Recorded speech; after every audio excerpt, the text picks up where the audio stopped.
మంచిదండి. తల వంచినైతే ప్రార్థన చేసుకుని వాక్యంలోకి వెళ్దాం. పరిశుద్ధ మహాగణుడ, నీ ఘనమైన ఉన్నతమైన శ్రేష్టమైన నామానికి కృతజ్ఞతలు స్తోత్రములు చెల్లించుకుంటున్నాను నాయన. మరి ఒకసారి నేను మనందరినీ సజీవ లెక్కలో దాచినాయన, నీ కృపలో కాచి కాపాడినాయన, మరి ఒక దినాన్ని మా జీవితంలో అనుగ్రహించిన విధానాన్ని బట్టి కృతజ్ఞతలు స్తోత్రములు చెల్లించుకుంటున్నాను నాయన. ఇంతవరకు నాయన విన్న మాటలను బట్టి మా హృదయాలను నాయన సిద్ధపరచండి నాయన. అలాగే వినబోతున్న మాటలను బట్టి నీ వాక్యం కొరకు నాయన వేగిరపడి ఆలోచించగలుగుటకు మా హృదయాలను నాయన నీ వాక్యాన్ని నింపుకొనగలుగుటకు అటు కృపను మా ఆత్భాగ్యాన్ని అనుగ్రహించండి నాయన. చెప్పనైనా నన్ను తగ్గించుకొని నీ వాక్యాన్ని రచించగలుగుటకు, నిన్ను మహిమపరచగలుగుటకు అటు కృపను మా ఆత్భాగ్యాన్ని అనుగ్రహించమని క్రీస్తు అనేది పరిశుద్ధమైన నామమున ప్రార్థన మనల్ని అడిగి వేడుకుంటున్నాం తండ్రి, ఆమేన్. కుడి వచ్చిన మీ అందరికీ ప్రభు రక్షకుడైన క్రీస్తు నామములో వందనాలు తెలియజేస్తున్నాం అండి. మంచిది. సంతృప్తికరమైన భక్తి జీవితంలో కొరింథీయులకు రాసిన మొదటి పత్రిక 13వ అధ్యాయం మనం నేర్చుకుంటున్నాం. కొరింథీయులకు రాసిన మొదటి పత్రిక 13వ అధ్యాయము 7వ వచనంలో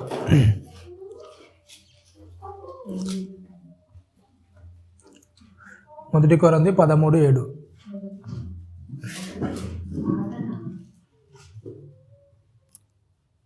13వ అధ్యాయం 7వ వచనం ఏంటంటే, అన్నిటినీ తాళును అన్నిటినీ నమ్మును. ఈ విషయాన్ని మనము నేర్చుకున్నాం. ఈరోజు అంటే ఏంటంట అన్నిటినీ నిరీక్షించును. నిరీక్షించడం అంటే ఏంటి? నిరీక్షించడం అంటే ఏంటిది? ఎదురు చూడడము, ఆగడము, అన్నిటికి కూడా ఏం చేయడం, దాని గురించి మనము ప్రతి సందర్భంలో కూడా ఏ విషయం తొందరపాటు లేకుండా దాని గురించి నిదానించి ఉండగలడు. ఓకేనా, రైట్. అయితే ప్రేమ ఏం చేస్తుందంటే అన్నిటిని కూడా ఏం చేస్తుందంట? నిరీక్షిస్తుంది. అంటే అన్నిటినీ కూడా ఏం చేస్తుందంట? నిరీక్షణ కలిగి ఉంటుంది అన్నిటి మీద. అవునా కదా? నిరీక్షణ కలిగి ఉంటుంది ప్రతి విషయం మీద కూడా ఏం చేస్తుందంట? దేవుని నుండి వచ్చే మనలోని ప్రేమ ఏం చేస్తుందంటే అన్నిటి మీద కూడా నిరీక్షణ కలిగి ఉంటుంది అనమాట. అంటే ప్రతి విషయం మీద కూడా ఏం చేస్తుంది? కొంత సమయాన్ని అనేది తీసుకుంటుంది. ఎమ్మటే దానికి స్పందించకుండా దాని కొరకు ఏం చేస్తుంది? ఎదురు చూడడం అనేది చేస్తుంది అనమాట. ఓకేనా? దేవుని విషయాలు మనం ఎప్పుడైతే ముందుకెళ్తున్నాం ప్రతి సందర్భంలో కూడా తొందరపాటు లేకుండా ఏం చేయాలి చెప్పండి? దేవుడు ఏదైనా సరే ఏం చేస్తాడు? మనకు ఆలోచించిస్తాడు, మనకు ఉన్నతమైనది ఇస్తాడు. కనుక ఏం చేస్తాం? ప్రతి విషయంలో కూడా మనం ఏం చేయాలి? దేవుడిచ్చేదాని కొరకు మనము ఎదురు చూడడం అనేది నేర్చుకోవాలి. దేవుడు ఏది ఇచ్చినా సరే మంచిది ఇస్తాడు, సరైనది ఇస్తాడు. కాబట్టి మనకు అవసరమైన టైంలో దాన్ని ఇస్తాడు. కనుక ఆ ప్రేమ అనేది ఏం చేస్తుందంటే నిరీక్షిస్తుంది. కాబట్టి ఏంటంటే ప్రేమ అన్నింటినీ ప్రతి విషయంలో కూడా ఏం చేస్తుందంట? నిరీక్షణ కలిగి ఉంటుంది. ప్రతి విషయంలో కూడా ఏం చేస్తుంది? నిరీక్షిస్తుంది. అంటే వెయిట్ చేస్తుంది. ప్రతి సందర్భంలో కూడా ఏం చేస్తుంది చెప్పండి? ఎమ్మటే స్పందించకుండా ప్రతి దాని కొరకు కూడా ఏం చేస్తుందంట? వెయిటింగ్ అనేది చేస్తుంటుంది. పేతురు రాసిన మొదటి పత్రిక 3వ అధ్యాయం 15వ వచనంలో పేతురు గారి మాట చెప్తాడు. పేతురు రాసిన మొదటి పత్రిక 3వ అధ్యాయం 15వ వచనంలో కొన్ని విషయాలు అక్కడ పేతురు గారు చెప్తున్నారు. చూడండి.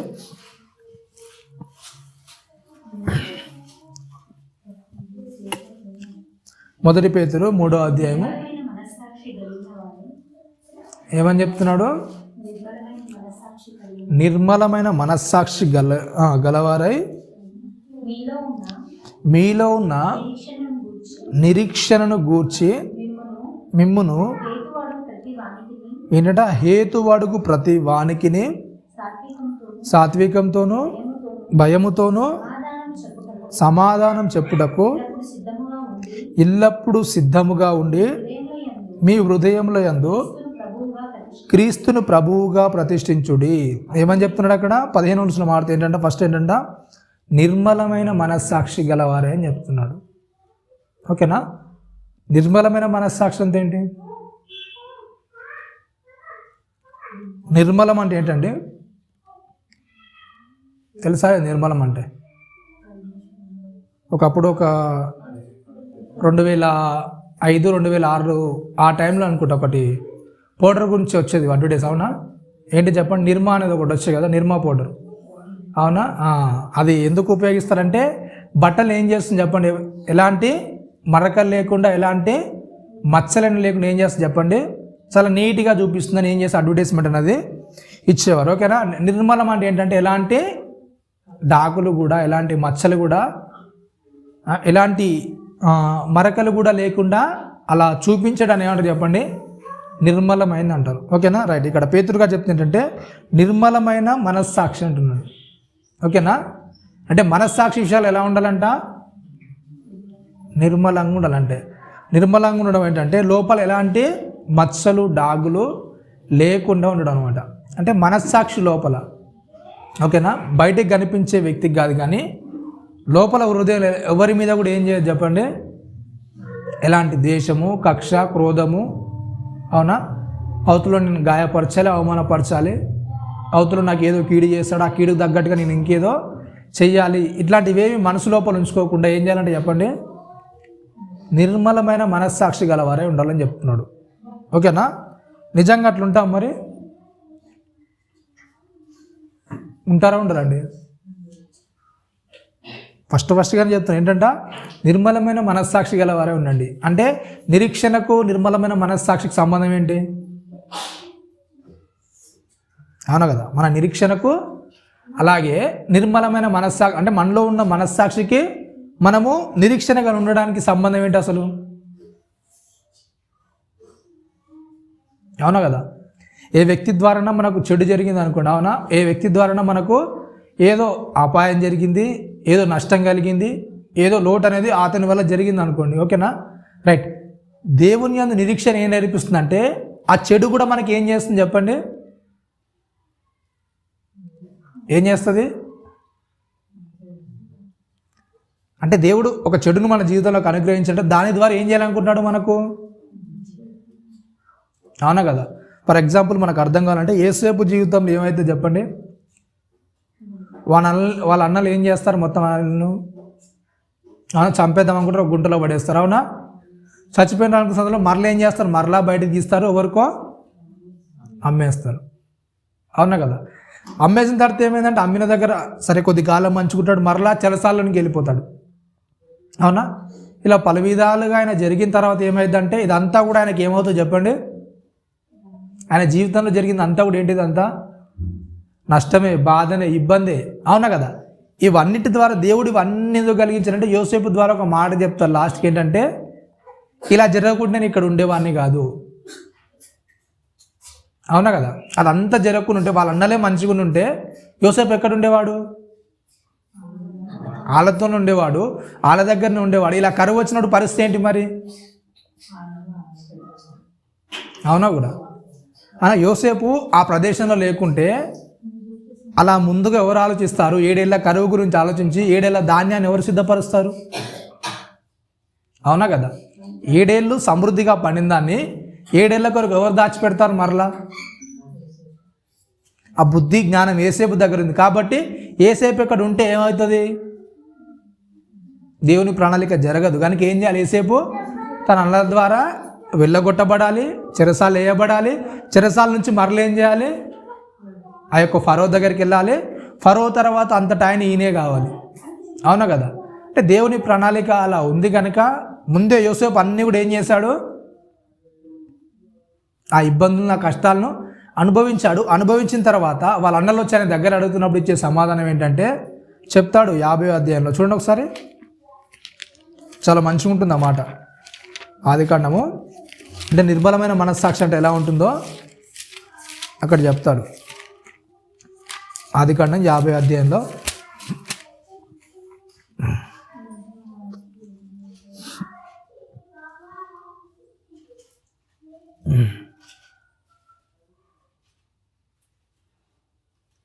పంతొమ్మిదో వచనంలో 50వ అధ్యాయం 19వ వచనంలో యోసేపు భయపడకుడి, నేను ఏమంటున్నాడు చెప్పండి? ఫస్ట్ ఏమని చెప్తున్నాడు? భయపడకండి. ఎందుకు భయపడకండి అని చెప్తున్నాడు? ఎందుకు భయపడకండి చెప్తున్నాడు చెప్పండి? ఎంత ఇబ్బంది పెట్టిరు, ఎంత అవమానపరిచిరు, ఎంత ఆయన కీడు చేసిరు. అవునా కదా, అట్లాంటి వ్యక్తిని ముంగడికి వచ్చి నిలబడ్డప్పుడు నువ్వు ఒక హోదాలో ఉన్నప్పుడు నువ్వేం చేస్తావు చెప్పండి? అవునా కదా, అంటే అవతల ఒక వ్యక్తి అతని స్థాయిని కోల్పోయాడు, అతని పరిస్థితిని కోల్పోయాడు. అట్లాంటి వ్యక్తి నీ ముంగడికి వచ్చి నిలబడ్డప్పుడు, అవునా కదా, ఆ వ్యక్తిని ముంగట నిలబడ్డప్పుడు అతనికి ఉండే ఎలా ఉంటుంది అతనిది? భయపడతాడు. ఎందుకు? అప్పుడు వాడు దొరికాడు, వాడిని నేను ఆడుకున్నాడు, ఇప్పుడు నేను దొరికాను కనుక నన్ను ఏం చేస్తాడు వీడు? అవునా కదా? మరి నిజంగా మనకు అట్లాంటి మనస్సాక్షి ఉంటుందా? నన్ను అప్పుడు వీడు ఇబ్బంది పెట్టాడు, నన్ను చాలా కష్టపెట్టాడు కనుక ఇప్పుడు నాకు ఇంతకాలాన్ని దొరికాడు వీడు, కాబట్టి నేను ఏం చేయాలి? ఏం చేయాలి చెప్పండి? చాలా ఇబ్బంది పెట్టాల్సిన అవసరం లేదు. ఏం చేయాలి చెప్పండి? ఎక్కువ ఇబ్బంది పెట్టాల్సిన అవసరం. మన చేతిలో ఒక పని ఉందనుకోండి, జరగాల్సిన పని, ఇప్పుడు ఎమ్మటే అయిపోయే పనిని ఇంకో 2 రోజులు వాయిదా వేస్తుంది. అలా ఏమవుతుంది చెప్పండి? లోపల ఉన్న మనస్సాక్షి ఏం చేస్తుంది? సాటిస్ఫై అవుద్దా కదా? ఈరోజు వానికి ఇప్పుడే ఎమ్మటే చేసే పని ఒక 2 రోజులు ఆపి చేస్తే ఎలా ఉంటుంది చెప్పండి? మనస్సాక్షి అనేది ఏం చేస్తుంది? కొద్ది కుదిరపడదు. అమ్మయ్య, నా పగ్గ అనేది లేకుండా నా కక్ష అనేది లోపల ఏమైపోయింది?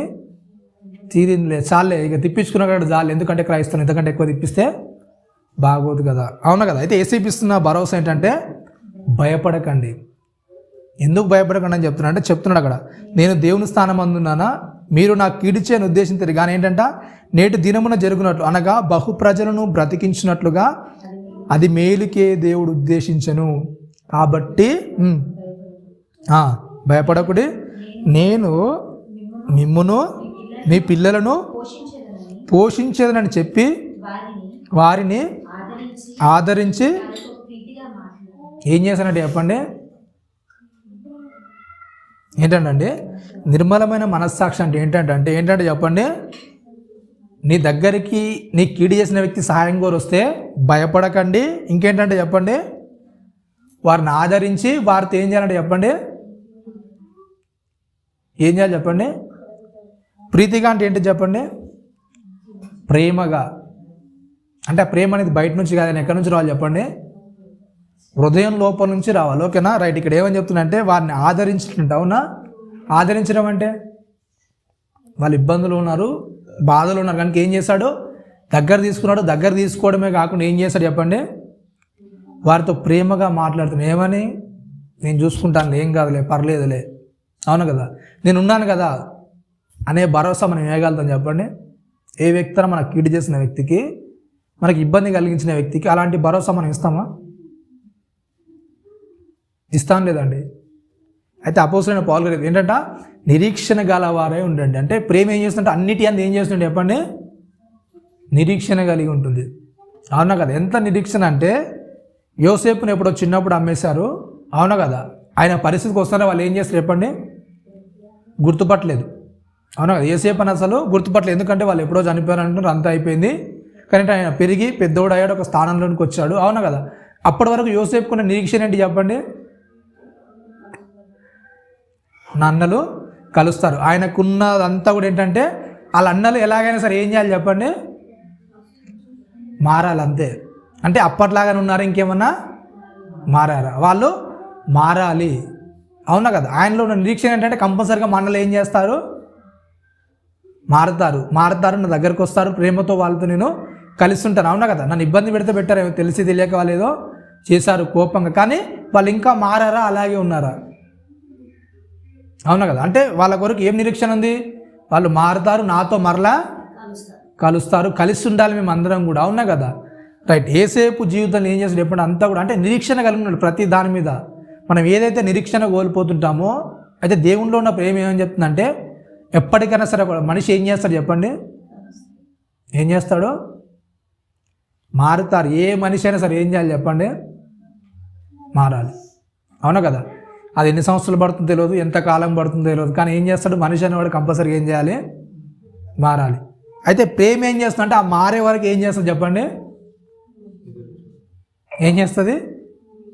ఎదురు చూస్తూనే ఉంటుంది. ఎలా ఎదురు చూస్తుందంటే ఆదరిస్తుంది, ప్రేమగా మాట్లాడుతుంది, ఓదారుస్తుంది, అట్లనే వాళ్ళతో ఏం చేస్తుంది? కలిసి ఉంటుంది. ఓకేనా? రైట్. ఇప్పుడు అపోస్తున్న పేతురు గారు చెప్తున్నారు ఏంటంటే నిర్మలమైన మనస్సాక్షి గలవారే ఉండి 3:15 మాట్లాడుతున్నాడు. 1 పేతురు 3:15 చెప్తున్నాడు అక్కడ. నిర్మలమైన మనస్సాక్షి గలవారై ఏంటంటే మీలో ఉన్న నిరీక్షణను గూర్చి మిమ్మను హేతువడుగు ప్రతి వానికిని సాత్వికముతోనూ భయముతోనూ సమాధానం చెప్పుటకు ఎల్లప్పుడూ సిద్ధముగా ఉండాలంటే ఎలా ఉండాలంటే చెప్పండి. ఏమని చెప్తున్నానండి? మీలో ఉన్న నిరీక్షణ గురించి మిమ్మల్ని హేతుబడుగు ప్రతి వానికినే ఎలా చెప్పాలంటే చెప్పండి. ఎలా చెప్పాలంటే హేతు అంటే ఎవరు?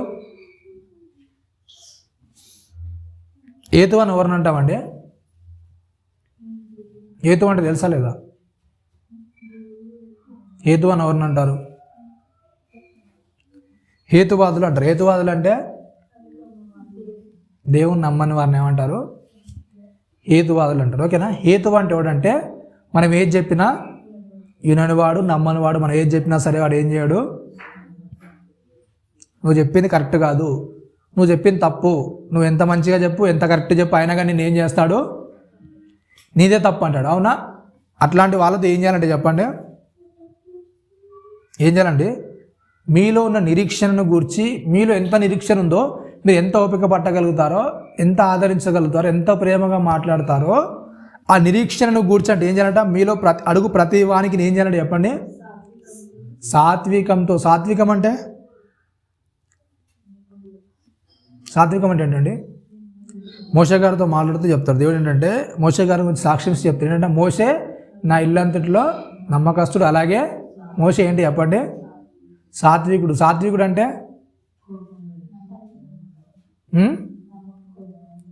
ఎట్లాంటి వాడు చెప్పండి? అవునా? 6 లక్షల మంది తన వెనకొస్తుంటే ఏంటి చెప్పండి? అది ఆ బలం కలిగిన వాళ్ళు 6 లక్షల మంది. మిగిలిన వాళ్ళంతా అంతమంది కూడా ఏం చేశాడు చెప్పండి? సమాధానం. అవునా? అంతమందికి సమాధానం చెప్పడం. చూసి ఒకరోజు వాళ్ళ మామగారు వస్తారు. అవునా కదా? మోషే గారి దగ్గరికి వాళ్ళ మామగారు వచ్చినప్పుడు ఏంటి అసలు వీళ్ళ సమస్యలు ఏంటి, వీళ్ళ బాధలు ఏంటంటే వీళ్ళకి చెప్పుకునేసరికి ఏమవుతుంది చెప్పండి? ఒక్కొక్కరి సమస్య ఒక్కొక్కరిని చెప్పేసరికి ఏమవుతుంది చెప్పండి? చాలా దూరం వెళ్ళిపోతుంది, చాలా టైం అనేది వేస్ట్ అవుతుంది. ఇలా అయితే కాదు. అవునా కదా? మోషే గారి సమస్యను చూసిన వాళ్ళ మామ ఇత్రో గారు కొన్ని సలహాలు ఇస్తే ఏంటంటే ఇలా ఉండడం కరెక్ట్ కాదు. అవునా కదా? కొంతమంది పెద్దలు నియమించు, కొంతమందిని ఇంకా నియమిస్తే ఏమవుతుందంటే వాళ్ళు తీర్చలేని తగాదాలు ఉంటే నీ దగ్గరకు వస్తాయి. అవునా కదా? అంటే అప్పటి వరకు మోషే గారు ఏం చేశారు? అందరి సమస్యలను, అందరి బాధలను, అందరి ఇబ్బందులను కూడా ఏం చేశాడు? విన్నాడు, తీర్పు తీర్చుకుంటూ వస్తున్నాడు. ప్రతి వాణి కూడా ఏం చేస్తున్నాడు? సాత్వికంగా సమాధిస్తున్నాడు, నెమ్మది కలిగి ఉండేలాగా వాళ్ళను చేస్తున్నాడు. అవునా కదా? రైట్. మరి అంత సాత్వికం మనలో ఉంటుంది. సాత్వికం అంటే ఏంటి చెప్పండి? ఇక ఎవరైనా నీ దగ్గరకు వచ్చి మాకు తీర్పు చెప్పండి అంటే ఎలా ఉంటుంది చెప్పండి? ఏం చేస్తారు చెప్పండి? ఎవరన్నా మాకు న్యాయం తీర్చని మీ దగ్గరకు వచ్చారంటే ఎంతసేపు వినగలుగుతారు మీరు? ఎంతసేపు వింటారు చెప్పండి? గట్టిగా ఒక 2-3 వచ్చి ఒక ఇంట్లో వాళ్ళొకరు వాళ్ళొకరు చెప్తున్నానికి ఎలా ఉంటుంది చెప్పండి? మనకు ఎలా అనిపిస్తుంది? మీ కుటుంబ సమస్యలు మీరే చూసుకోండి, మా దగ్గరికి అయితే రావద్దు, ఇంకోసారి ఇట్లాంటి దాంట్లో నన్ను ఏం చేయొద్దు, మా దగ్గర కూడా రావద్దండి, ఇట్లాంటివి ఏ ఉన్నా మాకు చెప్పకండి, మీ పిచ్చి అంతా మాకెక్కేటట్టుంది, ఇది అంతా వద్దు, మా దగ్గర రాకండి అని చెప్తారు. అవునా కదా? అవునా కదా? అంటే దేవుళ్ళు ఉన్న ప్రేమ ఏం చేస్తుంది చెప్పండి? సాత్వికం అంటే ఏం చేస్తుంది? ప్రతి ఒక్కరిని ఏం చేస్తుంది చెప్పండి? ఏం చేస్తుంది? ఓర్చుకుంటుంది, వినగలుగుతుంది. అవునా కదా? మరి అంత ఓపిక మనకుందా? వినగలిగేంత ఓపిక? అవునా? ఏంటంట చెప్తున్నాడు, మీలో ప్రతి వానికిని సాత్వికంతోనూ భయముతోనూ హేతు అడుగు, ప్రతి వానికిని సాత్వికముతోనూ భయముతోనూ సమాధానం చెప్పడానికి ఏం చేయాలంటే చెప్పండి? ఎల్లప్పుడూ సిద్ధంగా ఉన్నాడట. ఎప్పుడైనా సరే కూడా వచ్చి నీ దగ్గర అడిగితే ఏం చేయాలి చెప్పండి? ఎట్లా చెప్పాలి? నువ్వు చేసేది తప్పురా, నువ్వు చేసేది తప్పు, ఇది అసలు కరెక్ట్ అయిన పద్ధతే కాదు అని నీ దగ్గర కూడా వచ్చి చెప్తే నువ్వు ఏం చేయాలి చెప్పండి? ఎట్లా చెప్పాలంట? ఎట్లా చెప్పాలి?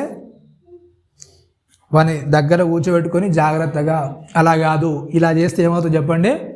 నష్టం జరుగుతుంది, ఇలా చేయడం వల్ల ఏమైనా ఉంటే మనం నష్టపోతాం, కోల్పోతాం, కాబట్టి ఏం చేయాలి? అలా చేయొద్దు, ఇలా చేయాలి. ఎప్పటివరకు చెప్తారు అట్లా? ఎప్పటివరకు చెప్తారు చెప్పండి? ఎప్పటివరకు అండి? ఎల్లప్పుడు ఎప్పుడైనా సరే ఏం చేయాలి చెప్పండి, సిద్ధంగా ఉండి అట్లా ఆ వ్యక్తిని ఓదార్చి స్థితిలోనికి వాళ్ళు వినరు. ఎందుకంటే ఆల్రెడీ ఏమని చెప్తున్నాడు, హేతు అని చెప్తున్నాడు. హేతు అంటే ఏం చేయడు, మన మాట వినడు కనుక వినడంతో ఏం చేయాలి, నువ్వు వాదిస్తే పనులుగా ఒర్రితే పనులుగా. కానీ ఏం చేయాలంట, సాత్వికంతో సమాధానం చెప్పాలంట. వాడు ఎంతసేపు ఉన్నా ఎంత గట్టిగా అరిచినా, వాడు గట్టిగా అరుస్తున్నాడు కనుక నేను కూడా గట్టిగా అరిస్తే ఏమవుతుంది, వాడు నోరు మూసుకుంటాడు. అవునా కదా.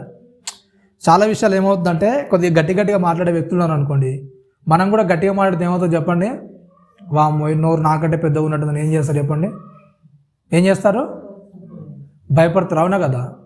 అవునా, వీడు నాకంటే నోరు పెద్దగా చేస్తున్నాడు కనుక ఏం చేయాలి, వద్దులే వీనితో మనకేం అని ఏం చేస్తారు,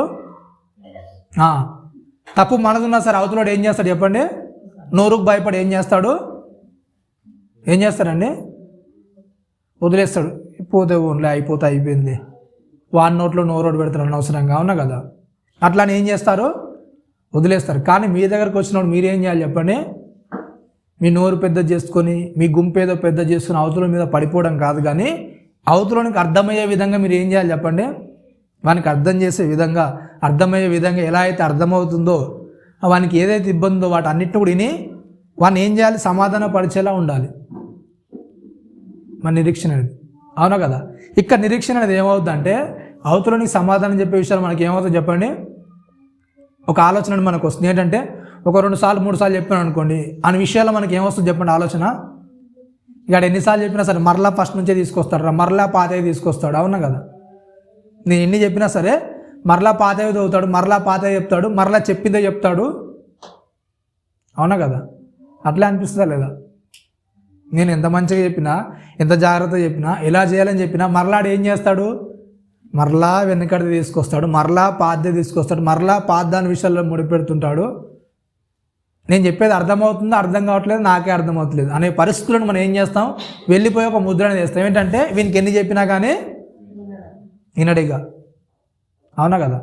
నేను పట్టిన కుందేలకు 3 కాలు అంటాడు కాబట్టి ఈయన మూర్ఖుడు, కాబట్టి వీని ఏం చేయలేం, మనం మార్చలేం కనుక వీనితో మనకు వద్దు అని వదిలేస్తాం. అవునా కదా. అయితే నిరీక్షణ కనుక ఏంటంటే ఏం చేయాలంటే చెప్పండి, సాత్వికంతో సమాధానం చెప్పగలగాలి. వానికి అర్థమయ్యే రీతిలో మనం సమాధానం చెప్పగలగాలి. ఎక్కడ వాడు మిస్అండర్స్టాండ్ చేసుకున్నాడు అంటే, ఎక్కడ మనకు తప్పుగా అర్థం చేసుకున్నాడు, ఏ విషయాల్లో తప్పుగా అర్థం చేసుకొని మనల్ని తప్పుగా ఆలోచిస్తున్నాడు, ఆ విషయాల మీద దృష్టి పెట్టి ఏం చేయాలి చెప్పండి, సాత్వికంతో ఏం చేయాలంట, భయపడి వానికి ఎల్లప్పుడూ కూడా ఏం చేయాలంట, సమాధానం చెప్పడానికి సిద్ధంగా ఉండాలి.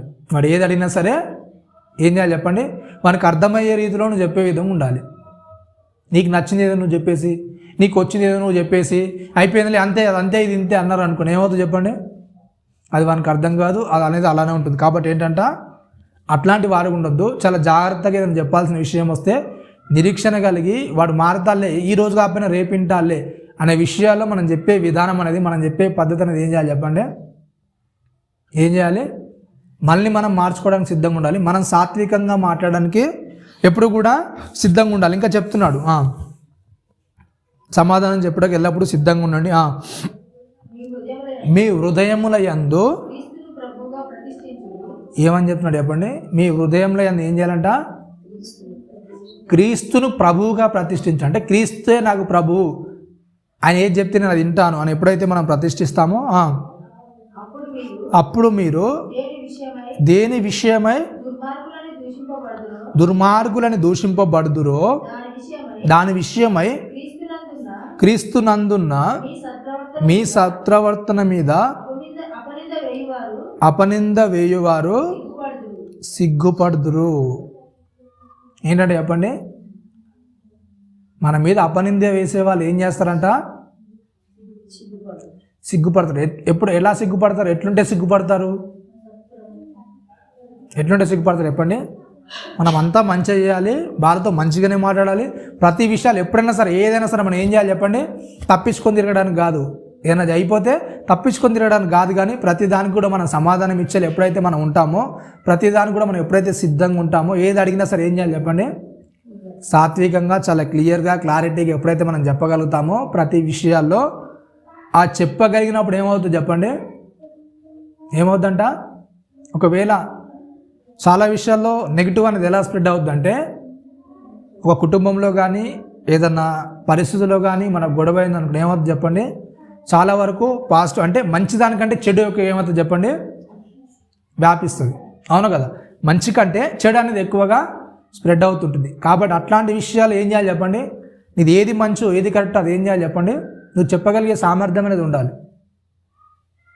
అవునా కదా, ఆ మంచి విషయం ఏంటో, ఆ సమాధానం ఏంటో, ఆ సాత్వికం ఏంటో నువ్వు చూపించగలగాలి. అవునా కదా, అందరికీ నువ్వు ఆ సరి అయిన సమాధానం ఎప్పుడైతే నువ్వు ఇవ్వగలుగుతావో, ఆ సరి అయిన దాన్ని నువ్వు ఎప్పుడైతే చెప్పగలుగుతావో, దాన్ని బట్టి ఏమవుతుందో చెప్పండి, ఏమవుతుంది, ఎప్పటివరకు నేను దుర్మార్గులు అనుకునే వారు ఏమవుతారు చెప్పండి, నేను అనవసరంగా వీళ్ళు దుర్మార్గుడు అనుకున్నాను. అవునా కదా, అవునా, వీళ్ళ వైపు తప్పేం లేదు, వీళ్ళు చేసినంతా కూడా కరెక్టే ఉంది, వీళ్ళ ద్వారా తప్పేం జరగలేదు. అవునా కదా, రైట్. అది కాకుండా ఇంకో విషయం జరిగింది అనుకోండి, కింది వచనంలో చెప్తున్నాడు ఇంకా, దేవుని చిత్తం అలా ఉన్నాయడలా కీడు చేసి శ్రమ అనుభవించడం కంటే మేలు చేసి శ్రమ పడుటే బహు మంచిది. ఏంటంటే చెప్పండి, ఒకవేళ దేవుని చిత్తం ఏమవుతుంది, నేను మంచి చేసిన అసలు అవతల అందరూ దూషిస్తున్నారు, నన్ను ఇబ్బంది పెడుతున్నారు, నన్నే తప్పన్నారు అనుకోండి, దేనికి ఈడియడం ఎందుకు? అవునా కదా, మరి ఎట్లాగో నన్ను తప్పుడు మనిషి అంటారు, ఎట్లాగో నన్ను తప్పుడు అని అంటున్నారు, అంటే నేను ఏం చేస్తాను, ఆ తప్పేదో నేను చూపిస్తాను, ఆ తప్పే నేను చేస్తాను అని నువ్వు అనుకోకుండా ఏం చేయాలంటే చెప్పండి, ఏం చేయని చెప్తున్నాడు, దేవుని చిత్తం ఉంది, నేను శ్రమపడాలి, నేను కీడును అనుభవించాలి, అవతలోడు అవమానాలు అన్నింటినీ నేను భరించాలి. అట్లాంటి పరిస్థితి నాకు వస్తే నేను ఏం చేయాలి చెప్పండి, కీడు చేయడం కంటే మేలు చేసి ఏం చేస్తాను, నేను కీడు అనుభవించుట శ్రమపడుటయే బహు మంచిది చెప్తున్నాడు. ఇంక 18వ వచనంలో, ఏలయనగా మనలను దేవుని యొద్దకు తెచ్చుటకు అనీతిమంతుల కొరకు నీతిమంతుడైన క్రీస్తు శరీర విషయంలో చంపబడి ఆత్మ విషయంలో బ్రతికింపబడి పాపముల విషయంలో ఒకసారే శ్రమపడెను. ఈయన దేవుని దీర్ఘశాంతము ఇంకా కనిపెట్టుచుండగా పూర్వము నోవాహు దినములలో ఓడ సిద్ధపరచుండగా అవిధేయులైన వారి యొద్దకు అనగా చెరలో ఉన్న ఆత్మల యొద్దకు ఆయన ఆత్మస్వరూపిగానే వెళ్ళి వారికి ప్రకటించిరి. ఆ ఓడలో కొందరు అనగా 8 మందే నీటి ద్వారా రక్షణ పొందిరి. దానికి సాదృశ్యమైన బాప్తిసం ఇప్పుడు మిమ్మల్ని రక్షించున్నది. అది ఏదనగా శరీర మాలిన్యమును తీసివేయుట కాదు కానీ యేసుక్రీస్తు పునరుద్ధాన మూలముగా దేవుని విషయము నిర్మలమైన మనస్సాక్షినిచ్చు ప్రత్యుత్తరమే. ఏంటంటే చెప్పండి, నోవాహు గారు మాట్లాడుతూ, నోవాహు గారు ఎన్ని సంవత్సరాలు ఎదురు చూశారు, ఎన్ని సంవత్సరాలు ఎదురు చూశారు చెప్పండి, 100 సంవత్సరాలు వెయిట్ చేస్తారు. అవును కదా, 500 సంవత్సరాలు ఆయన ఓడ ప్రారంభిస్తే ఓడ అయిపోయేసరికి ఏమవుతుంది చెప్పండి, 600 సంవత్సరాలు. అవునా, సుమారుగా 100 సంవత్సరాలు ఏం చేస్తారు, నిరీక్షణ కలిగి ఉంటాడు నోవా. అంటే మారుతారేమో. అవును కదా, అంటే నోవా గారు 100 సంవత్సరాలు ఎదురు అంటే మన జీవితకాలం ఎంత మరి, 100 ఉందా లేదా? అది దావీదు కాలంలో 70-80, దావీదు కాలంలో అధిక బలం ఉన్నాడ 80 సంవత్సరంలో, అది పాత నిబంధన దావీదు కాలంలో. కొత్త నిబంధన కోసం ఏంటంట మీరు ఇంతలో కనబడే అంతలో మాయమయ్యే ఆవిరి వంటి వారే. అవునా కదా, అంటారు లేదా? కొత్త నిబంధన కోసం ఏంటంటే చెప్పండి, నీకు 70-80 గ్యారెంటీ లేదు. అవునా కదా, ఇప్పుడు కలిసిన వ్యక్తి ఇంకో అరగంట తర్వాత ఏం చేయడు, మనకు కనబడతాడా చెప్పలేము. అవునా కదా, ఇప్పుడు కలిసిన వ్యక్తి ఒక అర్ధగంట తర్వాత మనకు కనబడో తెలియని సందర్భం. అంటే ఇంతలో కనబడి అంతలో మాయమైపోయి ఆవిరి వంటి వారము. కనుక ఏంటంట అంటే ఆయన 100 సంవత్సరాలు ఎదురు చూశాడు. మరి ఆవిరి వంటి జీవితంలో నువ్వు ఈరోజు ఉంటే రేపు పోతావు, నీ నిరీక్షణ లేకుండా ఎలా వాడు మారుతాడని? అవునా కదా, ఈరోజు మనం కరెక్ట్గా ఉండి రేపు ఉంటామో లేదు తెలియదు. అవునా కదా, దాని కొరకు నువ్వు నిరీక్షణ లేకుండా ఉండేలా, ఆ వ్యక్తి మారడం నువ్వు ఫిక్స్ అయిపోతే ఎలా, ఆ వ్యక్తిలో మార్పు రాదు నువ్వు ఫిక్స్ అయితే ఎలా? అవునా కదా, ప్రేమ అన్నిటిని కూడా ఏం చేస్తుంటే చెప్పండి, నిరీక్షిస్తుంది. ప్రతి దాని మీద నిరీక్షిస్తుంది. అంటే దేవుడు మనకు ఇచ్చేదాని మీద ఎదురు చూస్తుంది. ఒక మనిషి కొరకు కూడా ఏం చేస్తుంది చెప్పండి, నిరీక్షిస్తుంది. వాడు మారతాలే, అవునా కదా, వాళ్ళలో మార్పు వస్తుందిలే అనే దాని మీద ఎప్పుడైనా సరే దేవుని ప్రేమ అనేది ఏం చేస్తుంది చెప్పండి, నిరీక్షణ కలిగి ఉంటుంది. కాబట్టి ఏంటంటే అందుకే చెప్తున్నాడు, కొన్ని సందర్భాలన్నీ కూడా రాయిస్తున్నాడు. ఏంటంటే దేవుని దీర్ఘశాంతం ఇంకా కనిపెట్టుచుండగా పూర్వం నోవా దినాలు ఏం చేస్తారు, నోవా గారు కనిపెట్టారు. అవును కదా, అన్ని రోజులైనా అన్ని సంవత్సరాలైనా ఎదురు చూడగలిగారు. కాబట్టి మన జీవితంలో కూడా ఏం చేయాలి చెప్పండి, ప్రతి సందర్భంలో కూడా మన నిరీక్షణ అనేది కలిగి ఉండాలి. అవును కదా, ఏ దానికి కూడా మనము నిరీక్షణ కోల్పోయిన వారం కాకుండా ఎప్పుడైనా సరే ఏం చేయాలి చెప్పండి, ఆ నిరీక్షణ ఏం చేస్తుందంటే ఎబ్రీ రాసిన పత్రిక కూడా చెప్తారు. అక్కడ ఎబ్రీ గ్రంథకర్త రాయిస్తూ చెప్తాడు.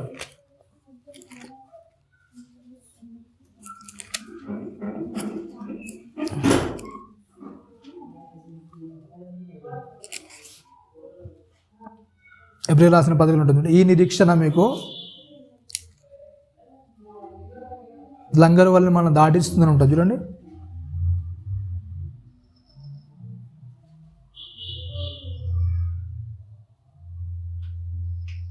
6వ అధ్యాయంలో 19వ వచనం. ఎబ్రీ రాసిన పత్రిక 6వ అధ్యాయం 19వ వచనం. ఈ నిరీక్షణ నిశ్చలమును స్థిరమునై మన ఆత్మకు లంగరు వలె నుండి ఏం చేస్తున్నాడు చెప్పండి, ఎప్పుడైతే మన నిరీక్షణ అనేది బలమైనదిగా ఉంటుందో, దేవుడు కోరుకునే విధంగా ఉంటుందో, ఆ నిరీక్షణ అనేది ఏం చేస్తున్నాడు చెప్పండి, నిశ్చలమును స్థిరమునై మన ఆత్మలను లంగరు వలె నుండి ఏం చేస్తుందంట, తెర లోపలికి పంపిస్తుందంట.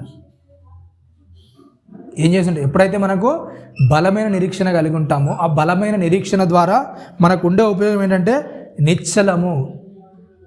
నిశ్చలము అంటే ఒక సముద్రంలో ప్రయాణిస్తున్న ఓడ ఏం చేస్తుందంటే దాని లంగరు ద్వారా ఏం చేస్తుందంటే ఎన్ని అలలు వచ్చినా సరే, ఎంత కిరటాలు ఎగిసిపడ్డా సరే, ఆ ఓడ అనేది ఏం చేస్తుంది చెప్పండి, ఏం చేస్తుంది, అటు ఇటు కదలకుండా ఏం చేస్తుంది, లంగరు వేయడం ద్వారా ఏం చేస్తుంది చెప్పండి, నిశ్చలంగా నిలబడుతుంది.